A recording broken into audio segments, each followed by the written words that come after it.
बिस्मिल्लाहिर्रहमानिर्रहीम। अस्सलाम वालेकुम। बेटा आज हमने स्टोमेटा और उसकी फिजियोलॉजी वाला लॉन्ग क्वेश्चन डिस्कस करना है। ये इस चैप्टर का लास्ट वाला टॉपिक है।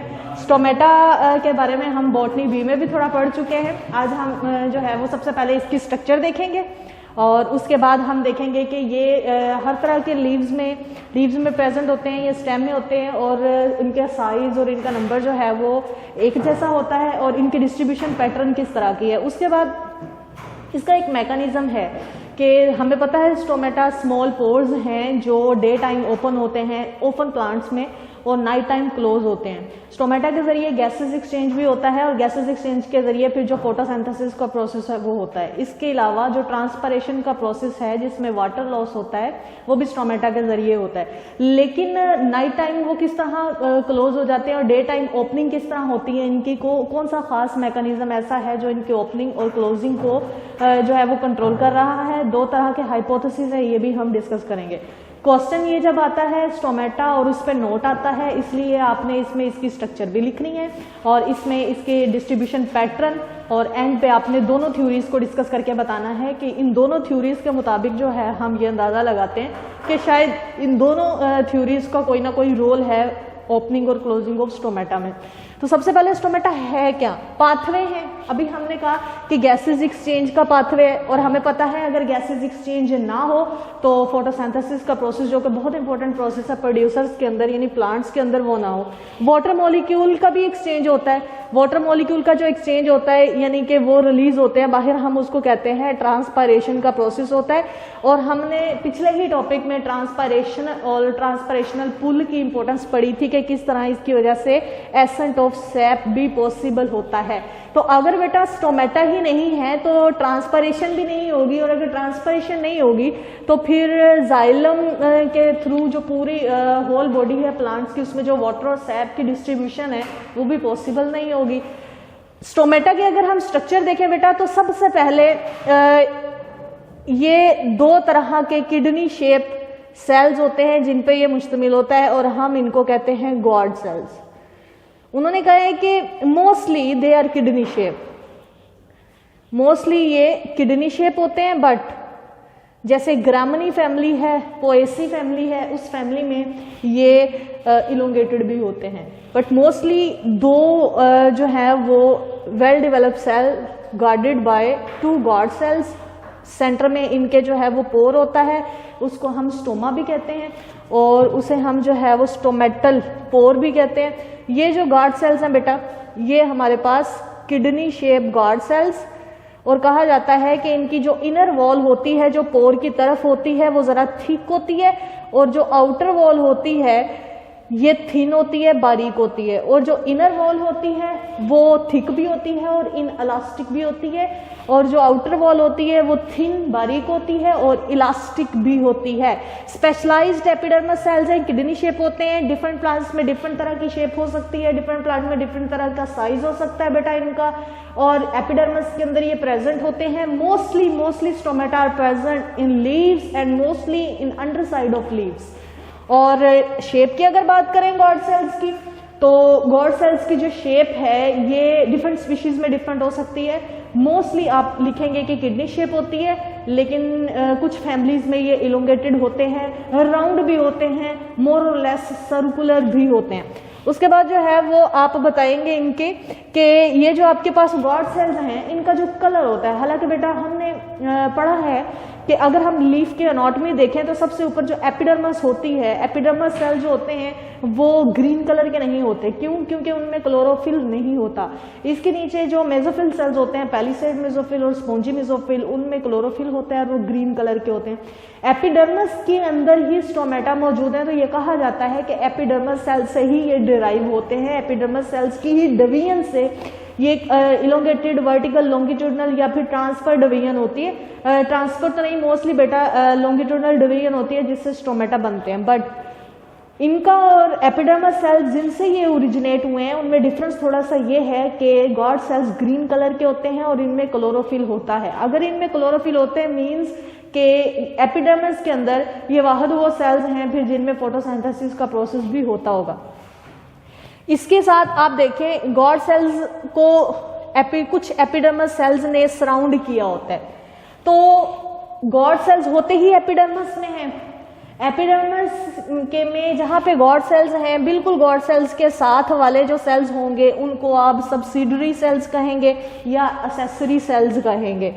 नंबर और शेप ऑफ सब्सिडरी सेल्स भी डिपेंड करती है कि स्टोमेटा की फिजियोलॉजी कैसी है, इसलिए सब्सिडरी सेल्स की भी इंपॉर्टेंस है। सब्सिडरी सेल्स मोस्टली ये जो गॉड सेल्स होते हैं इनकी प्रोटेक्शन का काम करते हैं। और अगर आप सब्सिडरी सेल्स की फिजियोलॉजी देखें बेटा तो 2 भी हो सकते हैं, 3 भी हो सकते हैं, 4 भी हो सकते हैं और मैनी भी हो सकते हैं। ये डिफरेंट स्पीशीज में डिफरेंट तरह के हो सकते हैं। और इनका फंक्शन क्या होगा फिर, क्योंकि इन्होंने गॉड सेल्स को सराउंड किया तो definitely protection of god cells ही होगा। उन्होंने कहा कि गॉड सेल्स डिफरेंट होते हैं, डिफरेंट शेप के हो सकते हैं। और मोर इंटरेस्टिंग फंक्शन ये इसका ये पॉइंट हुआ कि गॉड सेल्स के अंदर जो कंटेंट होता है वो भी बाकी एपिडर्मल सेल्स से जरा डिफरेंट होता है। यानी इसके कंटेंट्स में माइटोकॉन्ड्रिया होते हैं, पर ऑक्सीजोम्स होते हैं, एंडोप्लाज्मिक रेटिकुलम भी होते हैं। अगर पैरोक्सिसोम्स होते हैं, mitochondria, endoplasmic reticulum, mitochondria energy house है, तो फिर इसमें सेवरल काइंड ऑफ रिएक्शंस होते होंगे। हो सकता है उनमें से कोई ऐसा रिएक्शन हो जो कि स्टोमेटा की क्लोजिंग यानी गॉड सेल्स की क्लोजिंग और ओपनिंग का रिस्पॉन्सिबल हो। इसके अलावा उन्होंने कहा है कि ऑल्सो कंटेन क्लोरोफिल। हमने अभी ये डिस्कस किया कि एपिडर्मिस जो होती है उसके बाकी सेल्स में क्लोरोफिल नहीं होता, लेकिन ये जो गॉड सेल्स हैं इनमें क्लोरोफिल होता है और फोटोसिंथेसिस भी होती है। स्टार्च ग्रेन प्रेजेंट होता है। स्टार्च ग्रेन किनको कहते हैं? पायरेनाइड्स। हमने पढ़ा था एलजी में पायरेनाइड्स होते हैं। ये ग्रेन्युलर शेप स्ट्रक्चर्स होती हैं बेटा जिनमें फूड स्टोर होती है। इसी तरह की starch grain food storage granules होते हैं जो उन सेल्स में पाए जाते हैं जिन सेल में फोटोसिंथेसिस होती है। तो हमारे पास जो है वो गॉड सेल्स में क्योंकि फोटोसिंथेसिस होती है इसलिए इसमें स्टार्च ग्रेन्स प्रेजेंट होते हैं। कहते हैं स्टार्च ग्रेन्स की दिन के वक्त स्टार्च ग्रेन्स जरा कम हो जाते हैं और नाइट के टाइम स्टार्च ग्रेन्स ज्यादा हो जाते हैं। नाइट टाइम इसलिए ज्यादा हो जाते हैं कि पूरे दिन में फोटोसिंथेसिस का प्रोसेस हो रहा होता है और ये इसकी जो प्रोडक्ट होती है ग्लूकोज जिसको हम कहते हैं, ये अरेंज होके स्टार्च की फॉर्म में और फिर उसके बाद स्टार्च ग्रेन्यूल्स की फॉर्म में इकट्ठा हो जाता है। तो स्टार्च ग्रेन्यूल्स हमें नाइट टाइम जो है वो ज्यादा देखने को मिलते हैं। तो यहाँ पे उन्होंने लिखा है डिक्रीज ड्यूरिंग डे टाइम, क्योंकि डे टाइम ये इक्यूमुलेट होते हैं और फिर नाइट टाइम ये ज्यादा तादाद में हमें देखने को मिलते हैं। अगर आप स्टोमेटा के नंबर और साइज की बात करें तो उन्होंने कहा कि इसकी जो विड्थ हमारे पास जो मोटाई है वो 7x3 म्यू है और जो इसकी लंबाई है ये 38x8 म्यू है। तो ये उनका डायामीटर और उसकी लेंथ बताइए कि तकरीबन बेटा ये एवरेज जो है वो इसका साइज है, लेकिन डिफरेंट लीव्स में डिफरेंट तरह का साइज हो सकता है। ये भी हो सकता है कि एक ही लीफ में जो स्टोमेटा हैं उन सब स्टोमेटा का साइज सेम हो, और ये भी हो सकता है कि एक ही लीफ में जितने भी स्टोमेटा हैं उन सब स्टोमेटा का साइज डिफरेंट हो। अगर नंबर की बात करें तो पर स्क्वायर मीटर में 50 से लेके 300 स्टोमेटा मौजूद होते हैं लीव्स के अंदर, लेकिन लीफ का जितना भी टोटल एरिया है उससे 1 से 2% ही होंगे, बस 1 से 2% टोटल एरिया में, 2% से ज्यादा नहीं होंगे। कहने से मुराद ये है कि लीफ का जितना भी एरिया है उसमें 1 से 2% एरिया ऐसा होगा जो है वो स्टोमेटा ने घेरा होगा, स्टोमेटा से कवर होगा। अगर आप स्टोमेटा को यूं इकट्ठा करें तो जो टोटल एरिया बनता है वो 1 से 2% बनता है और नॉर्मली नंबर बनते हैं 50 से 300। बट बेटा ये एवरेज निकालते हैं हम, डिफरेंट स्पीशीज में ये जो अमाउंट होती है, ये जो नंबर होते हैं वो वेरी कर सकते हैं। अब हम ये देखते हैं कि लीव्स के अंदर स्टोमेटा होते हैं, ठीक है, और एपिडर्मिस के अंदर होते हैं और उनमें गॉड सेल्स भी होते हैं और सब्सिडरी सेल्स भी होते हैं, लेकिन वो लीफ की किस साइड पे होते हैं? तो बेटा ये भी हमने यहाँ पे बात की कि डिफरेंट स्पीशीज में डिफरेंट होते हैं, लेकिन हमने उनको कैटेगराइज्ड कर दिया, हमने उनकी पोजीशंस को मेंशन कर दिया और उनकी कैटेगरीज बना दी। 5 कैटेगरीज हैं हमारे पास। सबसे पहली कैटेगरी है एप्पल एंड मलबरी टाइप। ये ऐसे हमारे पास जो है वो लीव्स हैं एप्पल और मलबरी के, जिसमें स्टोमेटा सिर्फ और सिर्फ लीफ के निचले हिस्से में यानी अंडर सरफेस ऑफ लीफ होंगे। पोटैटो टाइप, पोटैटो टाइप में स्टोमेटा दोनों तरफ होंगे, लेकिन लीफ की जो नीचे वाली साइड है उसमें स्टोमेटा ज्यादा तादाद में होंगे। मोर न्यूमेरियस ऑन अंडरसाइड लिखा हुआ है। ओट टाइप में दोनों तरफ स्टोमेटा होंगे और मोर और लेस इक्वल का मतलब है दोनों की तरफ इक्वल नंबर होंगे, ना तो नीचे ज्यादा होंगे ऊपर कम होंगे, ना ऊपर ज्यादा होंगे नीचे कम होंगे। ओट टाइप में मोर और लेस इक्वली डिस्ट्रीब्यूटेड होंगे। वाटर लिली टाइप क्योंकि एक्वेटिक प्लांट है, इसलिए हमें पता है एक्वेटिक प्लांट्स के जो स्टोमेटा होते हैं वो मोस्टली सरफेस, लीफ की सरफेस के ऊपर वाली साइड पे होते हैं, तो इसलिए वाटर लिली सिर्फ और सिर्फ अपर साइड ऑफ लीफ पे प्रेजेंट होते हैं। और पोटामोगेटन जो है ये प्लांट हमारे पास ऐसा है बेटा जो वाटर के अंदर मर्ज होके रहता है, यानी बिल्कुल वाटर के अंदर सबमर्ज्ड फॉर्म में रहता है, तो रोशनी जो है वो जाती नहीं है, गैसेस एक्सचेंज वाटर में होता नहीं है, इसलिए स्टोमेटा की भी कुछ खास जरूरत उनको पड़ती नहीं है। तो इस तरह की जो टाइप है उस प्लांट की जो टाइप है इसमें स्टोमेटा ऑल टुगेदर एब्सेंट होते हैं, लेकिन अगर होंगे भी तो वो वेस्टिजियल होंगे, यानी वो फंक्शनलेस होंगे, उनका कोई काम नहीं होगा ऐसे प्लांट्स में। ठीक हो गया। ये 5 तरह के हमारे पास जो है वो पैटर्न है पोजीशन के एप्पल और मलबेरी में सिर्फ नीचे वाली साइड पे, पोटैटो में नीचे वाली साइड पे ज्यादा होंगे, ओट टाइप में दोनों तरफ इक्वल होंगे, वाटर लिली में ऊपर वाली साइड पे होंगे और पोटामोगेटोन में होंगे ही नहीं, स्टोमेटा एब्सेंट होंगे। फिजियोलॉजी की बात करें बेटा तो 3 चीजें हैं हमारे पास, 2 हाइपोथेसिस हैं और 1 फैक्टर है। उन्होंने कहा है कि ये जो है हमारे पास ये स्टोमेटा की ओपनिंग और क्लोजिंग का रिस्पॉन्सिबल है।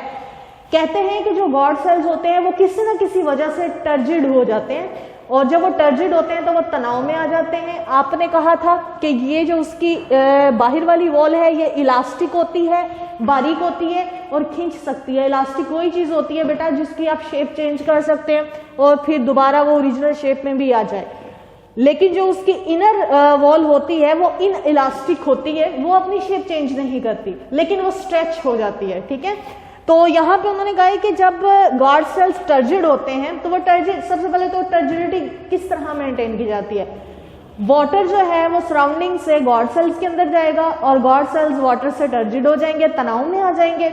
जो बाहर वाली उन्होंने कहा लेयर है वो कनकेव लेयर होगी, वो जो स्टोमेटा की ये वाली लेयर होगी वो स्ट्रेच हो जाएगी, अंदर वाली भी स्ट्रेच हो जाएगी और सेंटर में एक पोर डेवलप होगा, डेट विल बी स्टोमा यानी स्टोमेटल अपर्चर। उसके बाद अगर ये टर्गर को लॉस करे तो क्या होगा, टर्गर को लॉस वो कैसे करेंगे कि गॉड सेल्स के अंदर जो वाटर है उस वाटर को किसी न किसी वजह से वो वाटर लॉस हो जाता है। गॉड सेल से पानी जब बाहर निकलेगा तो ये इलास्टिक है तो ये सीधे हो जाएंगे, इलोंगेटेड हो जाएंगे, जिसकी वजह से ये पोर जो होगा वो बंद हो जाएगा और मोर और लेस जो आपके पास स्टोमेटा होगा वो तकरीबन क्लोज हो जाएगा। अब ये समझ नहीं आती कि गॉड सेल्स टर्गर मेंटेन कैसे करते हैं, गॉड सेल्स के अंदर टर्जिडिटी आती कैसे है। तो यहाँ पे हमारे पास 2 थ्योरीज हैं। पहली थ्योरीज है हमारे पास स्टार्च शुगर हाइपोथेसिस और दूसरी बेटा पोटाशियम आयन एक्सचेंज थ्योरी। सबसे पहली है स्टार्च शुगर हाइपोथेसिस जी, जिस साइंटिस्ट ने दी थी उसने कहा था कि गॉड सेल्स के अंदर एक खास तरह का एसिड होता है, that is carbonic acid and formula है H2CO3। कार्बोनिक एसिड जो होता है दिन के वक्त बनता है, दिन के वक्त ये टूटता है और रात के वक्त कार्बोनिक एसिड बनता है। दिन के वक्त ये कैसे टूटता है, कहते हैं गॉड सेल्स के अंदर जो कार्बोनिक एसिड है जैसे ही लाइट पड़ती है कार्बोनिक एसिड टूट जाता है और गॉड सेल की जो पीएच है वो इंक्रीज हो जाती है। गॉड सेल्स की पीएच इंक्रीज होगी तो गॉड सेल्स के अंदर एक खास तरह का एंजाइम होता है which is known as starch phosphorylase. ये जो एंजाइम है बेटा ये रिस्पॉन्सिबल है स्टार्च फॉस्फोरिलेज, स्टार्च को ग्लूकोज में कन्वर्ट करने के और ग्लूकोज को स्टार्च में कन्वर्ट करने के। यानी ये वाला जो रिएक्शन आपने यहाँ लिखा है इसको कैटागराइज करता है, इसको कैटालिसिस इसकी करता है स्टार्च फॉस्फोरिलेज। तो इस हाइपोथेसिस में होता क्या है कि जैसे ही दिन के वक्त लाइट पड़ती है, आपने कहा दिन के वक्त स्टोमेटा ओपन हो जाते हैं, दिन के वक्त लाइट पड़ती है गॉड सेल्स पे तो गॉड सेल के अंदर जो कार्बोनिक एसिड होगा H2CO3 बेटा वो टूट जाएगा और टूटेगा किस किस में, टूटेगा वो CO2 में और H2O में। जैसे ही CO2 में अगर वो टूट रहा है, इसका मतलब क्या है कि गार्ड सेल्स में CO2 की अमाउंट क्या हो रही है, ज्यादा हो रही है due to accumulation of CO2। तो ये जो हमारे पास एंजाइम होगा pH गार्ड सेल्स की इंक्रीज हो जाएगी, और जो एंजाइम होगा स्टार्च फास्फोरिलेज वो रिएक्शन करना स्टार्ट कर देगा। और रिएक्शन वो कैसे करेगा, रिएक्शन में वो करेगा स्टार्च को कन्वर्ट करेगा ग्लूकोज में, ठीक है। स्टार्च को जब वो ग्लूकोज में कन्वर्ट करेगा, और ये सारा प्रोसेस किसके अंदर हो रहा है, गार्ड सेल्स के अंदर हो रहा है। तो बेटा सेल के अंदर ग्लूकोज की अमाउंट क्या हो जाएगी, इंक्रीज हो जाएगी। अब ग्लूकोज की अमाउंट इंक्रीज हो जाएगी तो ग्लूकोज किस तरह रिएक्ट करता है, ग्लूकोज सल्यूट है, और सल्यूट जब सेल के अंदर ज्यादा हो जाएगा तो जो सॉल्वेंट होगा यानी वाटर होगा वो इंटर होगा फिर वाटर की तादाद। डेफिनेटली अगर एक सेल के अंदर सल्यूट की अमाउंट ज्यादा हो रही है तो सॉल्वेंट की अमाउंट कम है, तो फिर सॉल्वेंट क्या करेगा, वो हाई कंसंट्रेशन एरिया से लो की तरफ मूव करेगा, तो वाटर इंटर होना शुरू हो जाएगा किसमें, गॉड सेल्स में। और हमने कहा था यहाँ पे कि जैसे ही गॉड सेल वाटर गेन करता है तो वो टर्जिड हो जाता है और ओपन हो जाता है। उसके बाद उन्होंने कहा कि ये तो थी ओपनिंग, क्लोजिंग कैसे होती है, जैसे ही लाइट खत्म हो जाती है यानी नाइट टाइम, डार्क टाइम, तो उस टाइम ये वाला रिएक्शन हो रहा होता है तो CO2 की अमाउंट काफी ज्यादा हो जाती है सेल के अंदर। CO2 दोबारा से सेल के अंदर मौजूद जो वाटर होता है उसके साथ रिएक्ट करता है। ये देखें CO2 वाटर के साथ रिएक्ट करेगी और क्या बना देगी, कार्बोनिक एसिड बना देगी। कार्बोनिक एसिड बनाएगी तो पीएच गार्ड सेल्स की क्या हो जाएगी, फिर डिक्रीज हो जाएगी। ये गार्ड सेल्स की पीएच डिक्रीज हो जाएगी बेटा, तो जो एंजाइम होगा वो फिर उल्ट काम करेगा। वो कैसे काम करेगा, वो ग्लूकोज को कन्वर्ट कर देगा स्टार्च में, और स्टार्च जो है वो सल्यूट के तौर पे काम नहीं करती, और जब सल्यूट की मिकदार कम हो जाएगी तो जब सल्यूट की मिकदार कम हो जाएगी तो सॉल्वेंट की मिकदार ज्यादा हो जाएगी, तो सॉल्वेंट खुद ब खुद फिर ज्यादा कंसंट्रेशन एरिया से लो की तरफ यानी सेल के अंदर से वो बाहर की तरफ मूव करना शुरू कर देगा, और सेल जो है वो श्रिंक हो जाएगा और गॉड सेल्स हमारे क्या हो जाएंगे, क्लोज हो जाएंगे, ठीक है। उसके बाद दूसरा हाइपोथेसिस है हमारे पास पोटेशियम आयन एक्सचेंज। ये हाइपोथेसिस पहले की तरह का ही है, लेकिन इसमें बेटा आपने सब्सटेंस चेंज करना है। उसमें आपने स्टार्च लिया था और कार्बोनिक एसिड लिया था, इसमें आपने मैलेट हाइपोथेसिस जिसको कहते हैं, आपने मैलेट लेना है। कहते हैं कि ये बिलीव किया जाता है कि गॉड सेल्स के अंदर मैलिक एसिड बनता है, और ये जो मैलिक एसिड होता है ये एक वीक एसिड है, ये फौरन से टूट जाता है। दिन के वक्त लाइट की मौजूदगी में गॉड सेल्स के अंदर एक एसिड बनता है जिसको हम क्या कहते हैं, मैलिक एसिड, और ये फौरन से डिसोसिएट हो जाता है यानी टूट जाता है, और डिसोसिएट होके क्या देता है, H पॉजिटिव देता है और मैलेट आयन देता है। जो मैलेट आयन होते हैं वो नेगेटिव में होते हैं, और H पॉजिटिव हमें पता है H पॉजिटिव जो है वो पॉजिटिव आयन है हमारे पास। तो H पॉजिटिव फौरन से गॉड सेल्स को छोड़ के बाहर मूव कर जाएंगे, और मैलेट आयन अंदर ही रहेंगे। मैलेट आयन क्योंकि नेगेटिव आयन है तो अंदर नेगेटिव आयन ज्यादा हो जाएंगे और पॉजिटिव आयन की कमी हो जाएगी। क्यों, क्योंकि जो पॉजिटिव आयन था H पॉजिटिव वो तो बाहर चला गया। अब अंदर पॉजिटिव आयन की कमी पूरी करने के लिए बाहर से एक और पॉजिटिव आयन K पॉजिटिव यानी पोटाशियम अंदर आएगा, और जब पोटाशियम अंदर आएगा तो आयन है यानी सल्यूट के तौर पे काम करेगा, तो साथ ही वाटर भी अंदर आएगा, जिसकी वजह से क्या होगा, टर्गर मेंटेन होगा, और फिर जो गार्ड सेल्स होंगे वो क्या हो जाएंगे, ओपन हो जाएंगे, और इनके ओपनिंग का प्रोसेस होगा। ये डे के टाइम हुआ है। नाइट टाइम इनकी क्लोजिंग कैसे होती है, आप इसी प्रोसेस को उल्ट कर रहे हैं। आपने क्या करना है, नाइट टाइम जो बाहर H पॉजिटिव गया है बेटा वो गार्ड सेल्स के अंदर आना शुरू हो जाएगा, और आके जो मेलोनिक एसिड आयन बना था आपके पास, मैलेट आयन, उस आयन के साथ मिलके दोबारा से क्या बना देगा, मैलिक एसिड बना देगा, ठीक है। तो H पॉजिटिव जब अंदर आया है तो इसकी एक्सचेंज में जो K पॉजिटिव आया था वो बाहर चला जाएगा। K पॉजिटिव बाहर जाएगा तो साथ ही वाटर भी बाहर चला जाएगा, तो जिससे वाटर दोबारा से सेल के अंदर कम हो गया, और हमारे पास जो टर्गर है वो खत्म हो गया, सेल श्रिंक कर जाएगा, और गॉड सेल्स हमारे पास क्या हो जाएंगे, क्लोज हो जाएंगे।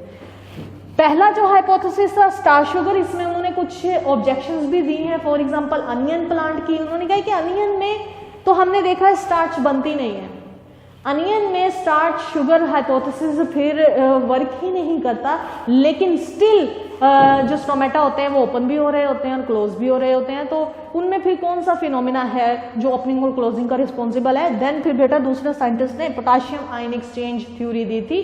ये जो थ्योरी है इसमें पोटाशियम एक्सचेंज होता है H पॉजिटिव के साथ, और H पॉजिटिव कहाँ जाता है, कहाँ से आता है, by the dissociation of malic acid. जब मैलिक एसिड पर लाइट पड़ती है तो मैलिक एसिड फौरन से H पॉजिटिव और मैलेट आयन में चेंज हो जाता है। H पॉजिटिव गार्ड सेल को लीव करके बाहर चला जाता है और उसके बदले में एक्सचेंज करके आता है K पॉजिटिव। K पॉजिटिव अंदर आएगा तो वाटर भी अंदर आएगा, जिससे गार्ड सेल टर्जेड हो जाएगी, ठीक है। और क्लोजिंग में यही सारा प्रोसेस उल्ट हो जाएगा। दोनों थ्योरीज को आपने अच्छे से याद करना है। दोनों थ्योरीज हैं इजी, लेकिन सब्सटेंसेस वगैरह डिफरेंट हैं, उनका मैकेनिज्म जरा डिफरेंट है, इसलिए आपने उसको अच्छे से याद करना है। ये भी आपका एक बहुत इंपॉर्टेंट जो है वो क्वेश्चन है। अल्लाह हाफिज।